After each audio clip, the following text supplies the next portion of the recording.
তানজিলা তনি আপনি লিখেছেন, স্বামী মারা গেলে কতদিন বাসায় থাকতে হয়? বোন তানজিলা তনি, স্বামী মারা গেলে 4 মাস 10 দিন ইদ্যত পালন করতে হবে। এই 4 মাস 10 দিন ইদ্যত পালন করা কোরআনের আলোকে সাব্যস্ত এবং প্রমাণিত।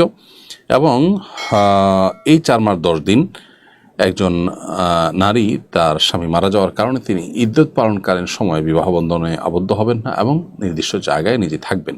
নির্দিষ্ট জায়গায় থাকবেন বলতে একটা কক্ষের ভেতরে আবদ্ধ থাকবেন না, নিজের ঠিকানার মধ্যে থাকবেন। বাহিরে ডাক্তার কবিরাজের কাছে যাওয়া কিংবা বাজারে যাওয়া, শপিংয়ে যাওয়া, অন্য বাড়িতে বেড়াতে যাওয়া, এগুলো থেকে বিরত থাকবেন। একান্ত নিরুপায় না হলে, একান্ত নিরুপায় হলে আপনি অসুস্থ হয়ে গেছেন, তখন আপনি হসপিটালে যেতে পারেন অবশ্যই।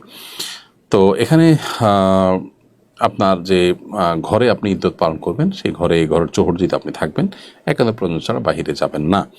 এবং ঘরেও দিনের বেলাতে আপনি যত সম্ভব ভিতরে থাকার চেষ্টা করবেন, প্রয়োজন হলে একান্ত বাহিরে যাবেন। দিনের বেলায় আপনি বের হওয়ার চেষ্টা লাগলে বের হবেন, কিন্তু রাতের বেলা যথাসম্ভব আপনি ঘরের মধ্যেই থাকবেন, আর একান্ত প্রয়োজন হলে সেটাও বের হতে পারবেন। খোলাসা কথা হলো 4 মাস 10 দিন পর্যন্ত বাড়ির চৌহদ্দির মধ্যে আমাদেরকে মা বোনদেরকে থাকতে হবে যদি স্বামী মারা যান।